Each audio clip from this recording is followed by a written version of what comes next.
எந்த ஒரு ஏடிஎம்மையும் பயன்படுத்துங்கள், தங்க நாணயங்களை வெல்லுங்கள். මේ රටේ ඉතාම භයානක ව්‍යසනයක් බවට මේ වන විට මද්‍රව්‍ය ව්‍යසනය පත් වෙලා තියෙනවා. අපි දන්නවා පසුගිය ආණ්ඩුවල හැමදාම මේ මද්‍රව්‍ය උවදුර මේ රටේ තිබුණා. මද්‍රව්‍ය උවදුර වෙනුවෙන් මුලින්ම නීති සම්පාදනය කරන්නේ චන්ද්‍රිකා බණ්ඩාරනායක මැතිණියගේ රජයේ කාලේ. ඒ කියන්නේ ඒ කාලේ පවා මේ මද්‍රව්‍ය උවදුර මේ රටේ තිබුණා. නමුත් අපි එක් දෙයක් කියන්න ඕනේ. ඒක තමයි ඉතිහාසයේ කවදාවත් නොවූ විරූතරම් මද්‍රව්‍ය උවදුර මේ රටේ පැතිරිලා ගිහිල්ලා රටේ මද්‍රව්‍ය නිෂ්පාදනය කරන විස මද්‍රව්‍ය නිෂ්පාදනය කරන තත්වයට මේ රට පත් කරන්න මේ මාලිමා ආණ්ඩුව සමත් වෙලා තියෙනවා. මෙතෙන්දී විශේෂයෙන් එක් දෙයක් කියන්න ඕනේ.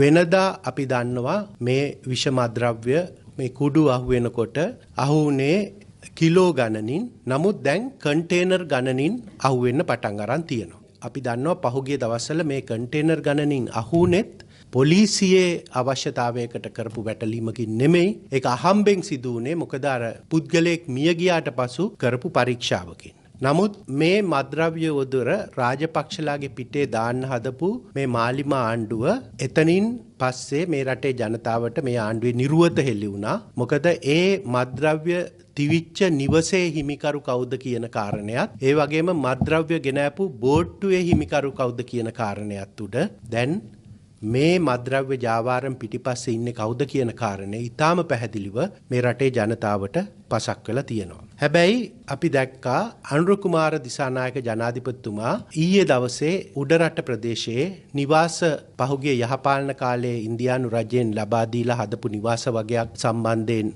යම්කිසි කටයුත්තකට ගිහිල්ලා එහිදී ප්‍රකාශ කරනවා මේ මද්‍රව්‍ය උවදුර සම්බන්ධයෙන් ගන්න ඕන පළමු පියවර ගත්තා කියලා. හැබැයි අපිට පේන්න තියෙන පළමු පියවර තමයි බිමල් රත්නායක මැතිතුමා වරායබාර ඇමති ධූරයෙන් ඉවත් කිරීම.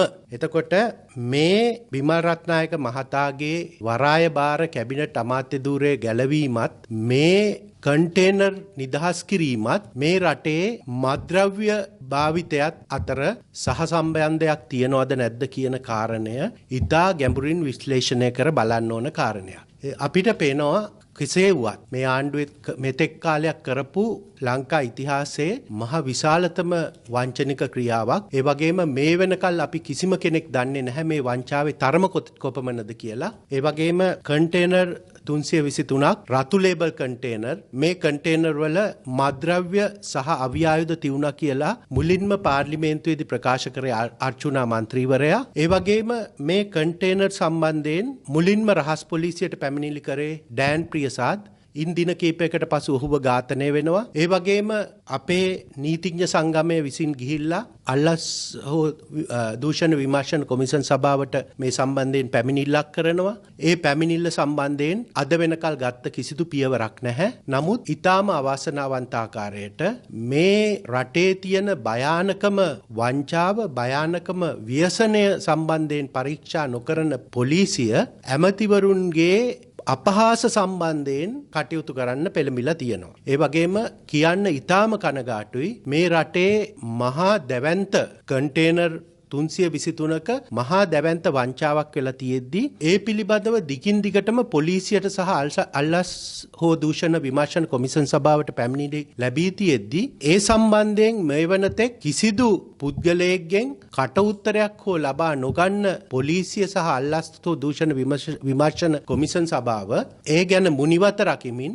ඊයේ පෙරේදා රූපවාහිනියේ කරපු ප්‍රකාශයක් සම්බන්ධයෙන් විමල් වීරවංශ ඇමතිවරයාගෙන් ප්‍රකාශයක් සටහන් කරගන්න උත්සුක වෙන ආකාරය. මං හිතන්නේ ශ්‍රී ලංකා පොලිසියට මේ රටේ අපරාධ කියන්නේ මොනවද, තමන්ගේ කාර්යභාරය මොකක්ද කියන කාරණය අමතක වෙලා තියෙනවා. මම මේ කාරණය දිගින් දිගටම මීට පෙරත් කිව්වා. ගරු පොලිස්පතිතුමනි, ඔබතුමා තවත් පූජිත් ජයසුන්දර කෙනෙක් වෙන්න උත්සාහ කරන්න එපා. මොකද එතුමා අන්තිමේදී නතර වුණේ හිරගෙදර. අපි දකින්න ආස නැහැ තවත් පොලිස්පතිවරයෙක් හිරගෙදරක දුක් විඳිනවා බලන්න.